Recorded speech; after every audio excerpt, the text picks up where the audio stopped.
The reality is that it is not very hard to get ahead of 99% of exercisers out there. And today what I'm going to do is I'm going to lay out the most important stuff that you need to be doing just in terms of getting the most out of your fitness, the least amount of effort invested, and then of course building up to, okay, what does it look like if you go up from somebody who is, say, at the 80th percentile versus the 99th percentile versus the 99.9th percentile and so on. So to start off, the reality is that most people are basically going to be in that below the 80th percentile mark. Like most people, okay, they get some amount of activity during their everyday life. They're not really training very hard. They're not really following any kind of consistent program to improve their fitness or their health. And so the end result is that they're all kind of, at some baseline level of human ability. That's about it.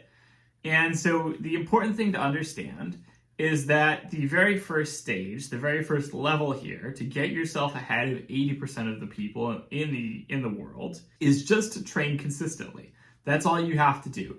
Basically, all you have to do is commit to showing up at the gym 2-3 times a week, doing some kind of training. Your training doesn't even have to be smart. It doesn't have to be good. You don't have to be following any particular program.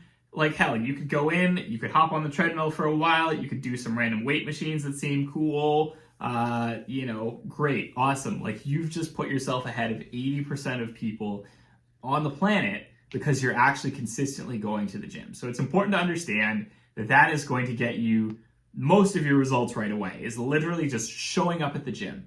And I think that that's very accomplishable for many, many people, right? As long as you just commit to showing up at the gym, you're going to be much, much healthier, in much better shape than the average person. Does that mean that you're going to be the next Arnold Schwarzenegger? Does that mean you're going to be shredded as hell? No, of course not. But you're going to be much healthier, you're going to have much more strength over the long run, you're going to maintain much more muscle mass, flexibility, movement quality, etc. than the average person, and that is because you are actually doing something consistently. So that is the 80th percentile. What happens when you're talking about something like the 90th percentile, the 95th percentile?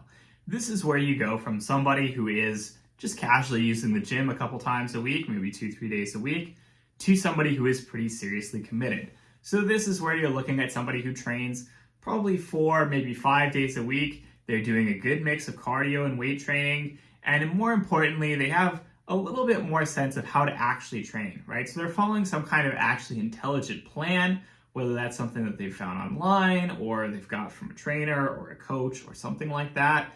Maybe they've done a bit of learning themselves and they have a bit better of an understanding of how to do their own training, whatever the case is. But basically, you're going to get to about the 95th percentile by just training a bit more intelligently and a bit more frequently. 4 or 5 days a week, consistently, and sticking with it. This is also probably something where you are doing a little bit of management of your diet as well, just making sure that you are increasing your protein intake a bit compared to the average person, increasing your fruit and veggie intake a little bit compared to the average person, minimizing alcohol, minimizing junk food, minimizing sweets, and so on. And of course, you're probably doing a good mix of cardio and weight training in the sense that you are also actually managing the amount of cardio that you're doing in terms of your total steps. So for example, you might be aiming for something like 7,500 steps a day, 10,000 steps a day, something along those lines. So that's what's going to get you to around the 95th percentile. Now, what about the 99th percentile? What about, we're talking about the cream of the crop, the elite, the best of the best, and so on. So this is typically what you're going to see with things like professional athletes. These are people who live and breathe fitness. So these people are going to be training 5, 6, maybe even 7 days a week, depending on exactly what their sport is and what their body can tolerate. They're going to know a lot about training, or they're going to have, basically work with like really, really expensive, really world-class coaches and so on. They're following a very, very precise plan that's very specifically designed to maximize the kinds of variables that they are trying to maximize and minimize everything else. These are the people who live and breathe fitness.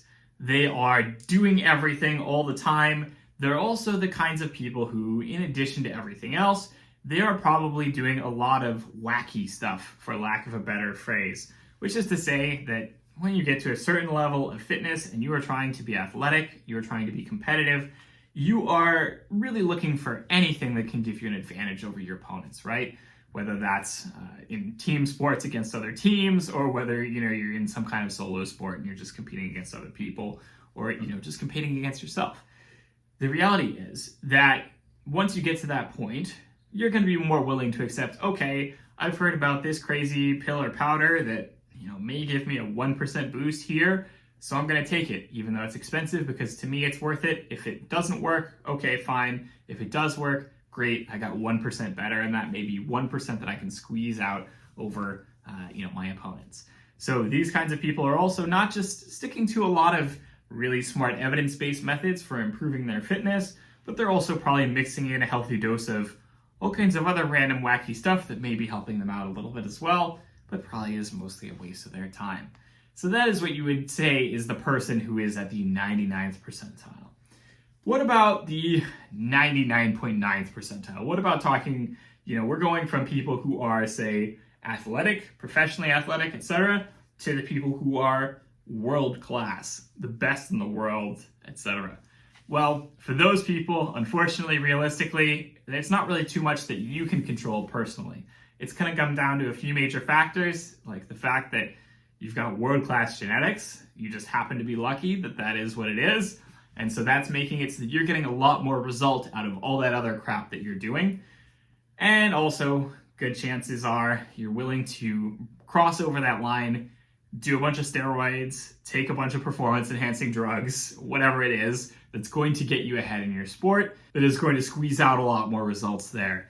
That just is what it is. The reality is that sometimes what sets the best of the best apart from everybody else is not necessarily that they've got elite, best-in-class training methods, not necessarily that they're eating some kind of, secret perfect diet that is hypercharging their results. It boils down a lot to, okay, do you have great genetics? Okay, are you willing to take some performance-enhancing drugs?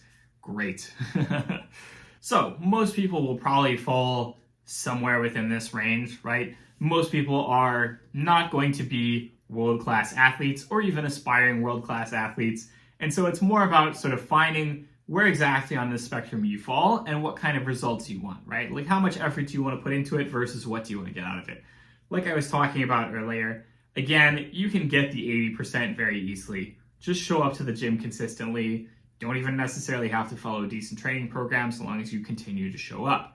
That said, you might be somebody who, maybe doesn't have a lot of time to train, but you do have a lot more knowledge of how to do an intelligent training program, and maybe you manage your diet a lot more, and so you may be able to get something like closer to that 85, 90th percentile without actually having to put too much effort into it, and that works well for you, right? It's about finding that balance. It's about finding the exact place on this range that works best for you and that suits your individual lifestyle. So that was it for today's video. Hope you've enjoyed it. As always, don't hesitate to like, comment, subscribe, smash that notification bell. Let me know what you'd like to see in future videos. I will talk to you all next week. Have a good one.